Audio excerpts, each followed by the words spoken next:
Hi all, good evening and welcome to PsyQuesta, Learn Psychology with Afa. അപ്പോൾ കുറച്ച് പേരൊക്കെ എന്നെ അറിയാൻ മതിയാവും, എന്നാൽ അറിയാത്തവർക്ക് വേണ്ടി ഞാൻ എന്നെ പരിചയപ്പെടുത്താം. എൻ്റെ പേര് അഫ അബ്ദുൽ നാഫി. ഞാനൊരു കൺസൾട്ടന്റ് സൈക്കോളജിസ്റ്റ് ആണ്. കോഴിക്കോട് പുറക്കാട്ടി സ്വന്തമായിട്ടൊരു ക്ലിനിക്ക് നടത്തുകയാണ്. കഴിഞ്ഞ 3 വർഷമായിട്ട് പ്രാക്ടീസിങ് സൈക്കോളജിസ്റ്റ് ആണ്. അപ്പോൾ എൻ്റെ സ്ഥാപനമാണ് PsyQuesta ലേൺ സൈക്കോളജി വിത്ത് പ്രാക്ടീസിങ് സൈക്കോളജിസ്റ്റ് എന്ന് പറയും. അതായത് ഇവിടെ ക്ലാസ് എടുക്കുന്നവരെല്ലാവരും പ്രാക്ടീസിങ് സൈക്കോളജിസ്റ്റ് ആണ്. സോ ഒരു ടീച്ചറും പ്രാക്ടീസിങ് സൈക്കോളജിസ്റ്റും നമ്മൾ ക്ലാസ് എടുക്കുമ്പോഴുള്ള ഡിഫറൻസ് എന്താണെന്ന് ചോദിച്ചാൽ പ്രാക്ടിക്കൽ ഓറിയന്റഡ് ആയിട്ടായിരിക്കും നമ്മൾ ക്ലാസ് ഹാൻഡിൽ ചെയ്യുന്നത്. അതായത് എന്തിനാണ് ഈ സബ്ജക്ട്സ് പഠിക്കുന്നത്, എന്താണ് ഇതിന്റെ മനസ്സുമായിട്ടുള്ള ബന്ധം, അങ്ങനെ വളരെ ഡീറ്റെയിൽഡ് ആയിട്ടുള്ള ക്ലാസ്സസ് ആണ് നമ്മൾ പ്രൊവൈഡ് ചെയ്യാറുള്ളത്. ഇപ്പം സ്റ്റാറ്റിക്ക് നമ്മൾ ക്രാഷ് കോഴ്സ് സ്റ്റാർട്ട് ചെയ്യാണ്. അതായത് ജൂൺ എക്സാമിന് വേണ്ടിയിട്ട് ക്രാഷ് കോഴ്സ് സ്റ്റാർട്ട് ചെയ്യാം. Coming to MAPC 006 statistics in psychology. എന്താണ് സ്റ്റാറ്റിക് സൈക്കോളജിയിൽ? ഇപ്പൊ പലരും വിചാരിക്കും മാത്സ് ഇല്ലാന്ന് വെച്ചിട്ട് സൈക്കോളജി എടുത്ത് എന്നിട്ട് എന്താണ് മാത്സ് സൈക്കോളജിയിൽ ഉള്ളത് എന്ന് പലരും നമ്മളോട് ചോദിക്കാറുണ്ട്. അപ്പോൾ ബിഹേവിയറൽ സയൻസിൽ നമ്മൾ റിസർച്ച് അല്ലെങ്കിൽ ഡിസർട്ടേഷൻ, അതായത് ഒരു സ്റ്റഡി ചെയ്യുമ്പോൾ, ഇപ്പൊ നമുക്ക് കോവിഡ് കാരണം അല്ലെങ്കിൽ ഓൺലൈൻ വിദ്യാഭ്യാസം കാരണം അഡോളസൻസിന് മെന്റൽ ഫ്രസ്ട്രേഷനും ആൻസൈറ്റിയും ഉണ്ടായിട്ടുണ്ടോ എന്ന് ചെക്ക് ചെയ്യണം. ഓൺലൈൻ ടീച്ചിങ് കാരണം അഡോളസൻസിന് മെന്റൽ ഫ്രസ്ട്രേഷനും ആൻസൈറ്റിയും ഉണ്ടായിട്ടുണ്ടോ എന്ന് സ്റ്റഡി ചെയ്യണം. അപ്പൊ നമ്മൾ എന്താ, കുറച്ച് അഡോളസൻസിന് സാമ്പിൾസ് ആയിട്ട്, കേരളത്തിൽ അഡോളസൻസ് ആണ് ചെയ്യുന്നതെങ്കിൽ ഓരോ ജില്ലയിലെയും റെപ്രസെന്റ് ചെയ്തിട്ട് കുറച്ച് പേരെ നമ്മൾ സെലക്ട് ചെയ്യും. അവരെയാണ് നമ്മൾ എന്ത് പറയാം, എക്സ്പെരിമെന്റൽ ഗ്രൂപ്പ് എന്ന് പറയാം, അല്ലെങ്കിൽ സാമ്പിൾസ് എന്ന് പറയും. ഈ സാമ്പിൾസിൽ നിന്ന് നമുക്ക് വേണ്ട ഡാറ്റ നമ്മൾ കളക്ട് ചെയ്യും. അതായത് ക്വസ്റ്റ്യനെയറോ അങ്ങനെ എന്തെങ്കിലും മെത്തേഡ് ഉപയോഗിച്ച് ഡാറ്റ നമ്മൾ കളക്ട് ചെയ്യും. അതായത് നമ്മൾ സ്റ്റഡി ചെയ്യാൻ ഉദ്ദേശിക്കുന്ന സാമ്പിൾസിൽ നിന്ന് ഡാറ്റ നമ്മൾ കളക്ട് ചെയ്യും. ഈ കളക്ട് ചെയ്ത ഡാറ്റ നമ്മൾ അനാലിസിസ് ചെയ്യും. Data analysis. ഈ ഡാറ്റ അനലൈസ് ചെയ്യാൻ വേണ്ടി നമ്മൾ ഉപയോഗിക്കുന്ന മെത്തേഡാണ് സ്റ്റാറ്റിസ്റ്റിക്സ്. ഒന്നുകൂടി പറയാണ്, നമുക്ക് എന്തെങ്കിലും ഒരു റീസെർച്ച് അല്ലെങ്കിൽ ഒരു സ്റ്റഡി സൈക്കോളജിയിൽ നടത്തണമെങ്കിൽ നമ്മൾ ടോപ്പിക് സെലക്ട് ചെയ്ത് സാമ്പിൾസിനെ സെലക്ട് ചെയ്ത് അവരിൽ നിന്ന് ഡാറ്റ കളക്ട് ചെയ്യും. ആ ഡാറ്റ നമ്മൾ അനാലിസിസ് ചെയ്യുന്നതാണ് സ്റ്റാറ്റി ഉപയോഗിക്കുന്നത്. സോ സിമ്പിൾ ആയിട്ട് പറയാം, statistics in psychology is use to analysis the data for a research എന്ന് നമുക്ക് പറയാം. റിസർച്ചിന്റെ മാത്സ് എന്ന് പറയാം, അല്ലെങ്കിൽ റിസർച്ചിന്റെ ഡാറ്റ അനാലിസിസ് ചെയ്യുന്നതാണ് നമുക്ക് സിമ്പിൾ ആയിട്ട്. ഓക്കെ ആണോ?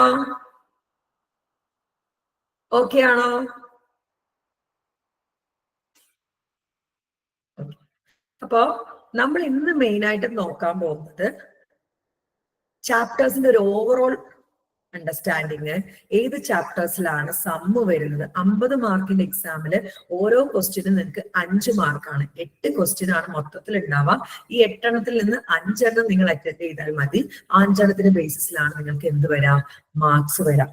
അപ്പോ MA വരുമ്പം ഞാൻ നോക്കുമ്പോൾ കാണുന്നത് സമ്മും തിയറിയും ഒരേപോലെ ഇമ്പോർട്ടന്റ് ആണ്. അതായത് എല്ലാത്തിലും ഒരു 4 സമ്മും 4 തിയറിയും ചോദിക്കുന്നുണ്ട്. ഒരു ഈക്വാലിറ്റി ആണ് കാണിക്കുന്നത്. ഞാൻ ജസ്റ്റ് ക്വസ്റ്റ്യൻ പേപ്പറിന്റെ ഒരു മോഡൽ നിങ്ങൾക്ക് കാണിച്ചു തരാം. അതുപോലെ തന്നെ നമ്മൾ സ്റ്റഡി പ്ലാൻ, അപ്പൊ സൈക്കോസ്റ്റയുടെ ഒരു പ്രത്യേകത, നമ്മൾ സ്റ്റഡി പ്ലാൻ ഇട്ട് കൊടുക്കും കുട്ടികൾക്ക്. അതായത് ഓരോ ചാപ്റ്ററിലും റിപ്പീറ്റഡ് ആയിട്ട് വന്നിട്ടുള്ള ക്വസ്റ്റ്യൻസിനെയാണ് നമ്മൾ സ്റ്റഡി പ്ലാൻ എന്ന് പറയുന്നത്.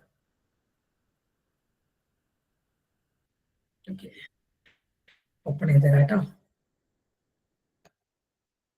ഈ സ്റ്റഡി പ്ലാൻ ഒക്കെ ഒന്ന് പരിചയപ്പെടുത്തുകയാണ്. ഇന്ന് ഏത് ചാപ്റ്ററിലാണ് തിയറി സ്ട്രെസ് ചെയ്ത് പഠിക്കേണ്ടത് എന്ന കാര്യങ്ങളൊക്കെ നമ്മൾ ഈ ഒരു ക്ലാസ്സിൽ ഡിസ്കസ് ചെയ്യാൻ വേണ്ടി പോകുന്നുണ്ട്. ക്വസ്റ്റ്യൻ പേപ്പറിലേക്ക് വരികയാണെങ്കിൽ ഒരു മോഡൽ ക്വസ്റ്റ്യൻ പേപ്പർ എന്ന് പറയുന്നത് 2021 ജൂണിൽ വന്നിട്ടുള്ള ക്വസ്റ്റ്യൻ പേപ്പർ ആണ്. നോക്കുന്ന സമയത്ത് നമുക്ക് 2 സെക്ഷൻ ആയിട്ടാണ് വരാം. ആൻസർ നമ്മൾ ചെയ്യും, ആൻസർ നമ്മൾ ലൈവായിട്ട് ചെയ്യാം. അപ്പൊ നോക്കിക്കേ, 2 സെക്ഷൻ ആയിട്ടാണ് കേട്ടോ വരാം. ഇതിപ്പം 2021 ജൂണിലെ ക്വസ്റ്റ്യൻ പേപ്പർ ആണ്, കാണുന്നുണ്ടെന്ന് വിശ്വസിക്കുന്നു. 2 maximum mark, minimum mark to achieve 50 മാർക്കാണ് 2 സെക്ഷൻ ആയിട്ടാണ് വരുന്നത്. അതായത് ഫസ്റ്റ് സെഷനിൽ നമുക്ക് 4 ക്വസ്റ്റ്യൻസ് വരുന്നുണ്ട്.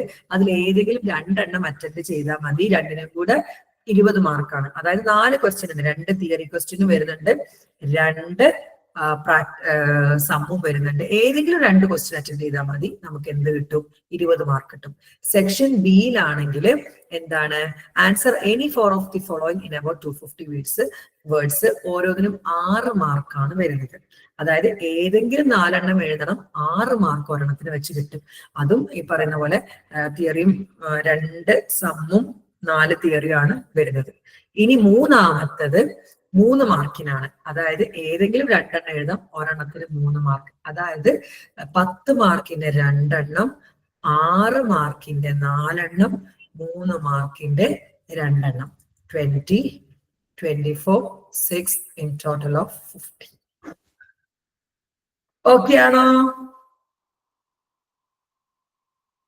ഓക്കെ ആണോ? എല്ലാവർക്കും ഓക്കെ ആണെന്ന് വിശ്വസിക്കുന്നു.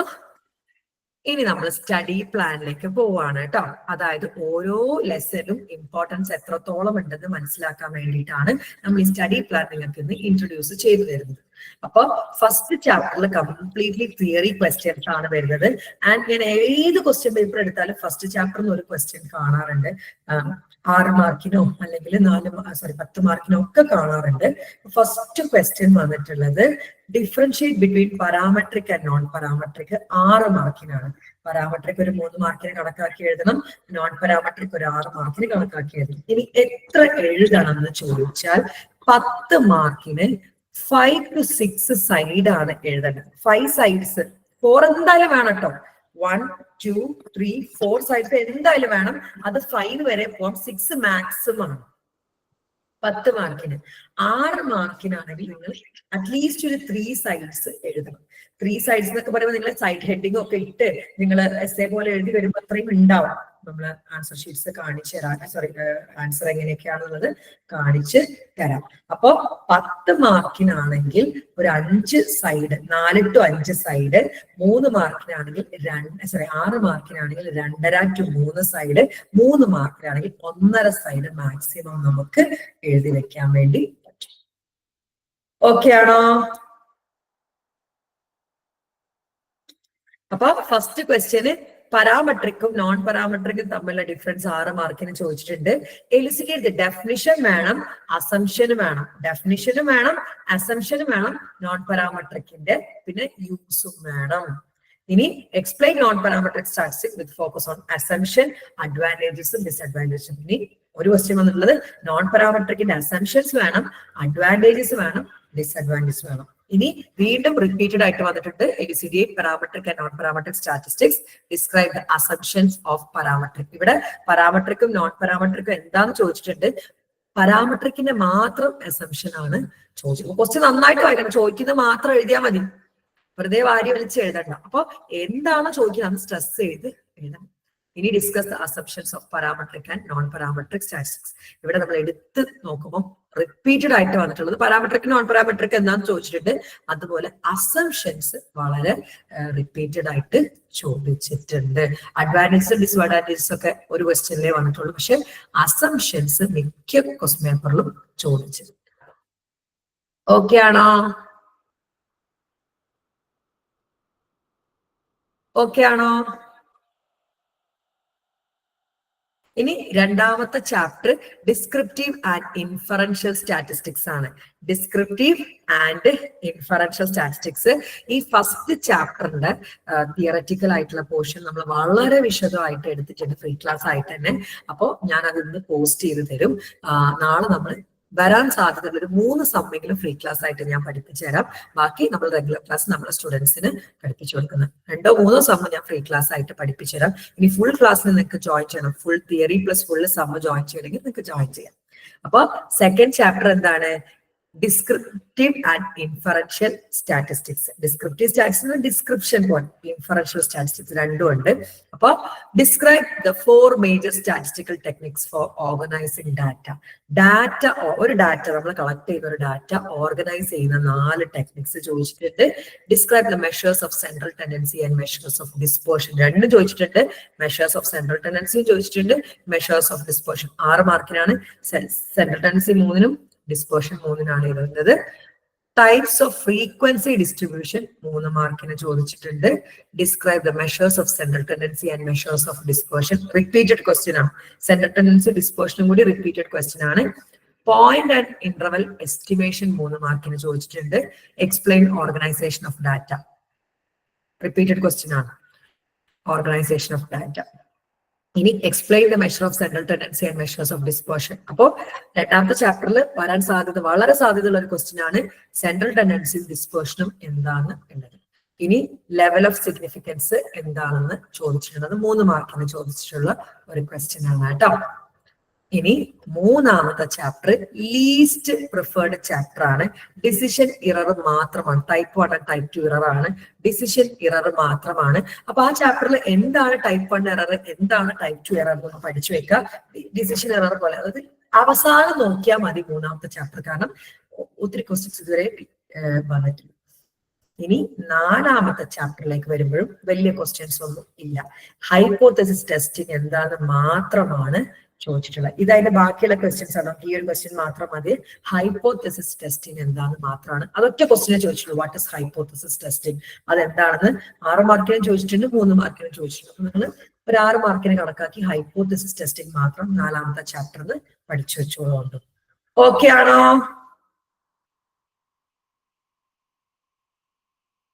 കമ്മിങ് ടു 5th ചാപ്റ്റർ കുറച്ച് ഇമ്പോർട്ടന്റ് ചാപ്റ്റർ ആയിട്ട് നോക്കാം. കാരണം കുറെ ക്വസ്റ്റ്യൻസ് ഒക്കെ ചെറിയ ക്വസ്റ്റ്യൻസ് ആണ്. സോ കേട്ടോ, define and describe coefficient of correlation എന്താണ്, അതുപോലെ മെഷേഴ്സ് ഓഫ് കോറിലേഷന്റെ ക്യാരക്ടറിസ്റ്റിക്സും ചോദിച്ചിട്ടുണ്ട്. Discuss the characteristics of measures of correlation. Coefficient of correlation describe ചെയ്ത 3 മാർക്കും characteristics and measures of correlation ചെയ്ത 3 മാർക്കും. ഇവിടെ ഈ മാർക്ക് ഇവിടെ ഇങ്ങനെ ഇടുമ്പല്ലേ നിങ്ങൾ കോഎഫിഷ്യന്റ് ഓഫ് കോറിലേഷൻ കുറെ എഴുതി, അതായത് ഒരു 1.5 പേജ് നിങ്ങൾ കോഎഫിഷ്യന്റ് ഓഫ് കോറിലേഷൻ എഴുതി, പക്ഷെ 1/4 പേജ് നിങ്ങൾ characteristics and of measures of correlation എഴുതിയിട്ടുണ്ടെങ്കിൽ നിങ്ങൾക്ക് 3 മാർക്ക് 3.5 മാർക്ക് കിട്ടുള്ളൂ.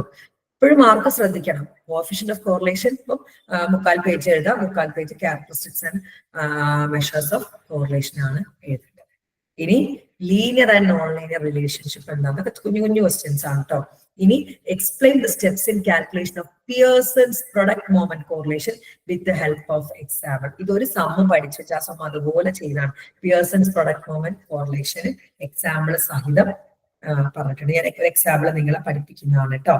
പിന്നെ സ്കാറ്റർ പ്ലോട്ട് എന്താണെന്ന് ചോദിച്ചിട്ടുണ്ട്. ഔട്ട്ലൈനേഴ്സ് ആൻഡ് കൾവീനിയറിറ്റി എന്താണെന്നും ചോദിച്ചിട്ടുണ്ട്. കമ്മിങ് ടു 6ാമത്തെ ചാപ്റ്ററിൽ സമ്മർ സ്റ്റാർട്ട് ചെയ്യാണ്. 5 ശ്രദ്ധിക്കണേ, 2 മാർക്കിന് തിയറിയാണ്. 5 കോഎഫിഷ്യന്റ് എന്താണെന്ന് ചോദിച്ചിട്ടുണ്ട്. പിന്നെ compute Pearson's product moment correlation for following data. പിയേഴ്സന്റെ പ്രൊഡക്റ്റ് മൊമെന്റ് കോറിലേഷൻ അതിന്റെ തിയറിയാണ് ഇവിടെ ചോദിച്ചിട്ടുള്ളത്. അതായത് ഈ ഒരു സമ്മന് വേണമെങ്കിൽ നിങ്ങൾക്ക് എക്സാമ്പിൾ ആയിട്ട് എന്ത് ചെയ്ത് വെക്കാം, ആ ഒരു 5ാമത്തെ ചാപ്റ്ററിൽ എഴുതി വയ്ക്കാം. അപ്പൊ ഞാൻ സ്പെഷ്യലായിട്ട് നിങ്ങൾക്ക് നോട്ട് റെഡി ആക്കിയിട്ടുണ്ട്. ഞാൻ സമ്മ പഠിപ്പിക്കുക, സമ്മ ചെയ്യേണ്ട നോട്ട് ഞാൻ ജസ്റ്റ് നിങ്ങൾക്ക് കാണിച്ചു തരാം. അങ്ങനെയാട്ടോ നമ്മളെ സമ്മ പഠിപ്പിക്കുക. അതായത് ചുമ്മാ ചെയ്യിപ്പിക്കുകയല്ല, കൃത്യമായിട്ടും ഓരോ സമ്മം ചെയ്യേണ്ടത് എങ്ങനെയാണെന്നുള്ളത് നമ്മള് ഒരു മിനിറ്റ്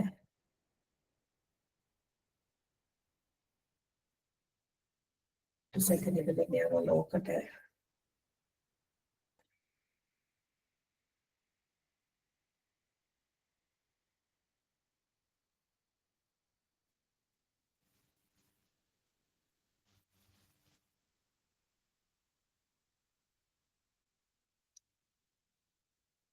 ഒറ്റ സെക്കൻഡ് കേട്ടോ.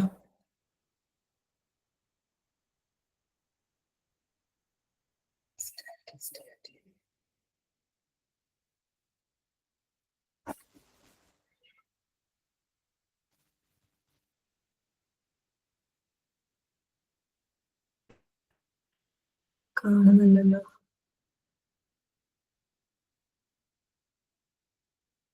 അയ്യോ കാണുന്നില്ല കേട്ടോ. എന്റെ ഫയൽ ഇത് എന്റെ ലാപ്പല്ല, നമ്മൾ ലാപ്പ് ഒന്ന് സ്വാപ്പ് ചെയ്തിട്ടുണ്ടായിരുന്നു, അതാണെന്ന് തോന്നുന്നു. കാണുന്നില്ല.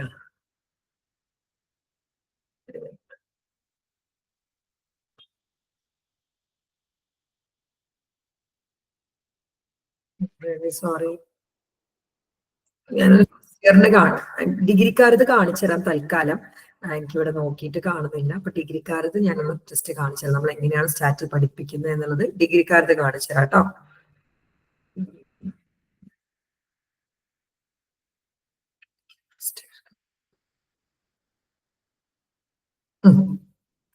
ഓക്കെ.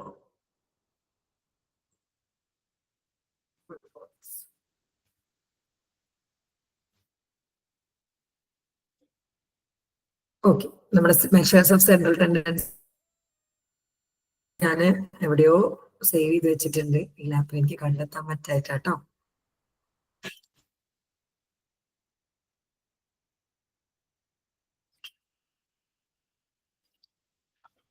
ഇത് ഡിഗ്രിക്കാരതാണ്, നിങ്ങളതല്ല, ഡിഗ്രിക്കാരതാണ്. ഡിഗ്രിക്കാർക്ക് ഞാൻ സ്റ്റാറ്റിക് പഠിപ്പിച്ചു കൊടുക്കുന്നു, യൂസ് ചെയ്തിട്ടുള്ളതാണ്. കാണുന്നുണ്ടോ? അപ്പം മലയാളത്തിലും ഇംഗ്ലീഷിലും ഒക്കെ ആയിട്ട് ഞാൻ തന്നെ നോട്ട് പ്രിപ്പയർ ചെയ്തിട്ട് അത് പ്രകാരമാണ് നമ്മൾ നിങ്ങൾക്ക് എങ്ങനെയാണ് സമ്മ് ചെയ്യേണ്ടതെന്ന് പഠിപ്പിച്ചത്. അത് ഓരോ സ്റ്റെപ്പ് വൈസ് നമ്മൾ എങ്ങനെയാണ് സ്റ്റെപ്പ് 1 സ്റ്റെപ്പ് 2 വെച്ചിട്ട് ലൈവായിട്ട് നമ്മൾ നിങ്ങളെക്കൊണ്ട് സമ്മ് ചെയ്യിപ്പിക്കുന്നതാണ് കേട്ടോ.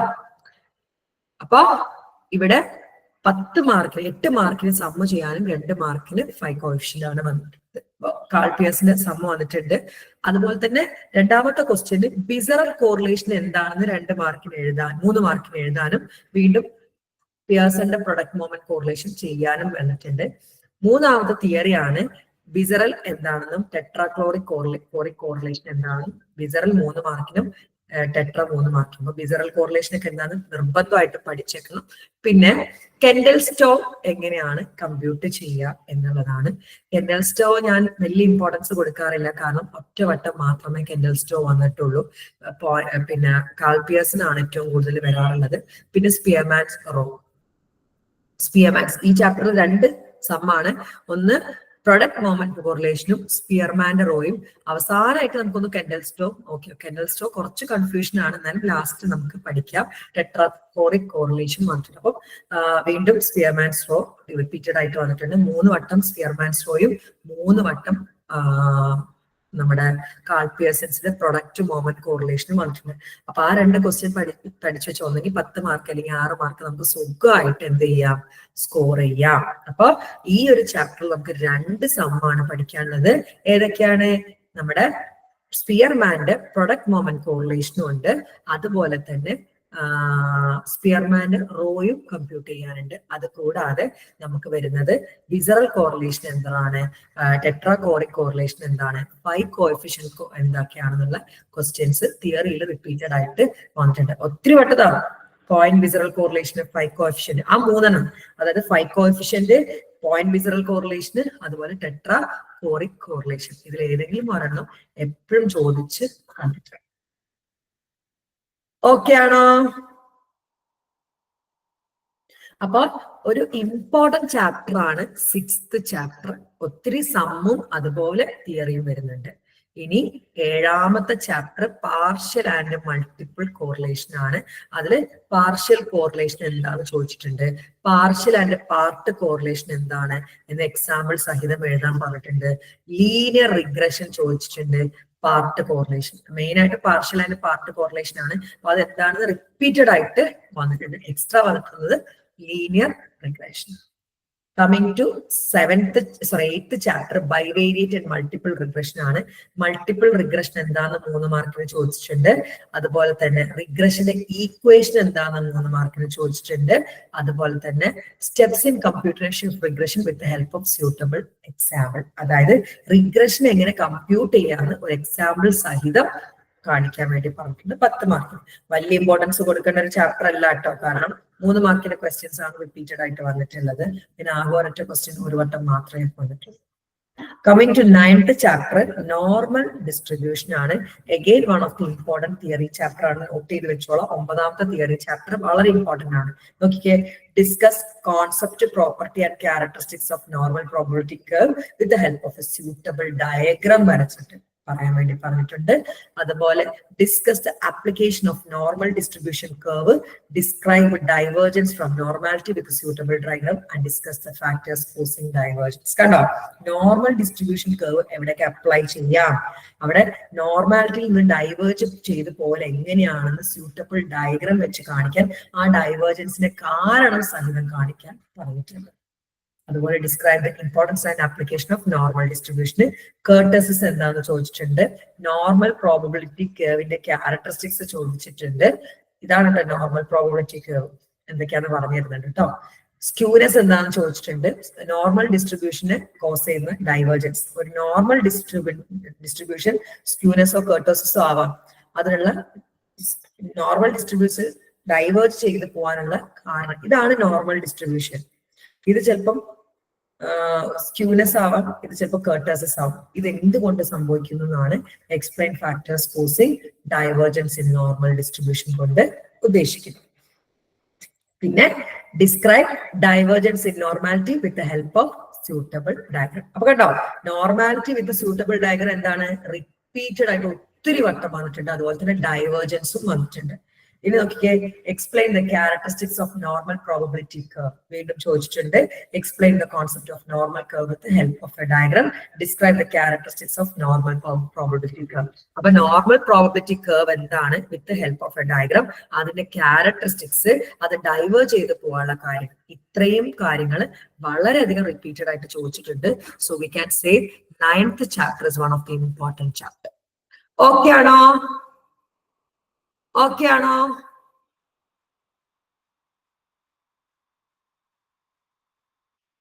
ഇനി significance of mean difference, standard error of the mean. ഇവിടെ discuss the meaning, importance and application of standard error ചോദിച്ചിട്ടുണ്ട്. ടൈപ്പ് 1 ടൈപ്പ് 2 ഇറർ സെക്കൻഡ് ചാപ്റ്ററിലുള്ള തന്നെയാണ് ഈ ചാപ്റ്ററിലുള്ളത്, കൂടുതലായിട്ടൊന്നും പഠിക്കേണ്ട. Discuss the importance and application of standard error ആണ് ഈ ചാപ്റ്ററിൽ റിപ്പീറ്റഡ് ആയിട്ട് വന്നിട്ടുള്ളത്. 3 പ്രാവശ്യം റിപ്പീറ്റഡ് ആയിട്ട് വന്നിട്ടുള്ളത് സ്റ്റാൻഡേർഡ് ഇറർ എന്താണ്, അതിന്റെ മീനിങ്, ഇമ്പോർട്ടൻസ്, ആപ്ലിക്കേഷൻ. ഈ ഒരു ചാപ്റ്ററിൽ അത് നിങ്ങളൊന്ന് നോക്കും. Coming to 11th chapter. നാളെ നമ്മൾ 11th ചാപ്റ്റർ വെച്ചിട്ടാണ് സ്റ്റാർട്ട് ചെയ്യുക. നാളെ 11th ചാപ്റ്ററിൽ നമ്മൾ ചെയ്യുന്നത് അനോവ. അനോവ എപ്പോഴും വരാറുണ്ട് കേട്ടോ. അനോവയുടെ സംഭവം, അനോവ എന്താണ്, അനാലിസിസ് ഓഫ് വേരിയൻസ് ആണ് ANOVA. One of the non parametric test ആണ് അനോവ എന്ന് പറയുന്നത്. പാരാമെട്രിക് ടെസ്റ്റ് ആണ് അനോവ എന്ന് പറയുന്നത്. അപ്പോൾ അനോവ എപ്പോഴും റിപ്പീറ്റഡ് ആയിട്ട് വരാറുണ്ട്. പിന്നെ ഇതിൽ തന്നെ വരുന്നത് ക്യാരക്ടറിസ്റ്റിക്സ് ഓഫ് വേരിയൻസ് എന്താണ്, ഡിഗ്രി ഓഫ് ഫ്രീഡം എന്താണെന്നുള്ള തിയറി വരാറുണ്ട്. പിന്നെ അനോവയുടെ കമ്പ്യൂട്ടേഷൻ എനിക്ക് തോന്നുന്നു എല്ലാ വർഷവും ഒരെണ്ണമെങ്കിലും കാണാറുണ്ട് കണ്ടോ, അനോവ. അപ്പൊ 10 മാർക്കിനാണ് അനോവ വരാം. ഈ 10 മാർക്ക് ഞാൻ നിങ്ങൾക്ക് ഉറപ്പാക്കി തരാം നാളത്തെ ക്ലാസ് നിങ്ങൾ അറ്റൻഡ് ചെയ്യുകയാണെങ്കിൽ.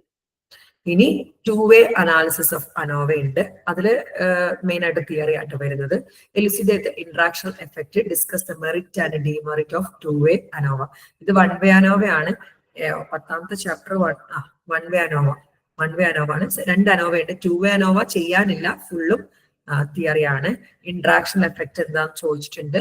Explain the concept of interaction effect. ഈ ഇന്ററാക്ഷൻ എഫക്ട് ഭയങ്കര റിപ്പീറ്റഡ് ആട്ടോ.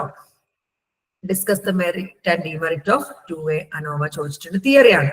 ഇനി explain the concept merit and demerit of 2-way ANOVA. 2-way ANOVA എന്താന്ന് ഒരു 10 മാർക്കോ അല്ലെങ്കിൽ ഒരു 10-15 മാർക്കിന് ഉണ്ടാക്കി പഠിച്ചാൽ, ഒരു ഷോർട്ട് നോട്ട് പ്രിപ്പയർ ചെയ്ത് പഠിച്ചാൽ ഈ മാർക്കൊന്നും നമുക്ക് നല്ല രീതിക്ക്, ഈ ചാപ്റ്ററിൽ നമുക്ക് നല്ല രീതിക്ക് സ്കോർ ചെയ്യും. 13ാമത്തെ chapter rationale for non parametric statistics ആണ്. ലീസ്റ്റ് പ്രിഫർ ചെയ്യേണ്ട ഒരു ചാപ്റ്റർ ആണ്. Level of measurement with suitable example മാത്രം. അത് 6 മാർക്കിനുള്ള ഒരു ക്വസ്റ്റ്യൻ മാത്രമേ ഇത്ര കാലമായിട്ട് റിപ്പീറ്റ് ചെയ്ത് വന്നിട്ടുള്ളൂ. കമ്മിങ് ടു 14ാമത്തെ ചാപ്റ്റർ, അഗെയിൻ സമ്മിന്റെ ചാപ്റ്റർ ആണ്. Mann Whitney U test. 6 മാർക്കിനാണ് മാൻ വിറ്റ്നി മിക്കപ്പോഴും വന്നിട്ടുള്ളത്.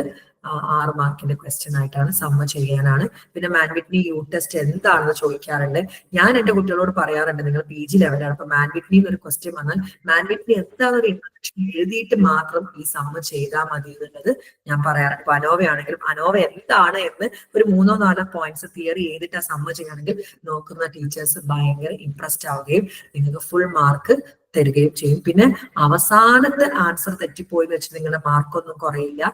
അവർ സ്റ്റെപ്സിനാണ് പ്രാധാന്യം കൊടുക്കും. ഇപ്പൊ മാൻ വിറ്റ്നി യു ടെസ്റ്റ് എന്താണ് തിയറി ചോദിച്ചിട്ടുണ്ട്. പിന്നെ മാൻ വിറ്റ്നി ചെയ്യാനാണ് മിക്കവാറും പറഞ്ഞിട്ടുള്ളത്.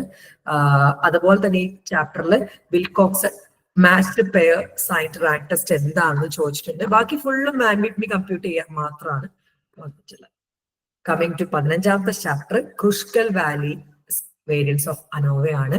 അതിൽ കൈ-സ്ക്വയർ ടെസ്റ്റ് ആണ്. അഗെയിൻ 6 മാർക്കിനാണ് കൈ-സ്ക്വയർ. റിപ്പീറ്റഡ് ആയിട്ട് വന്നിട്ടുണ്ട്, ഒത്തിരി വട്ടം റിപ്പീറ്റഡ് ആയിട്ട് കൈ-സ്ക്വയർ വന്നിട്ടുണ്ട്.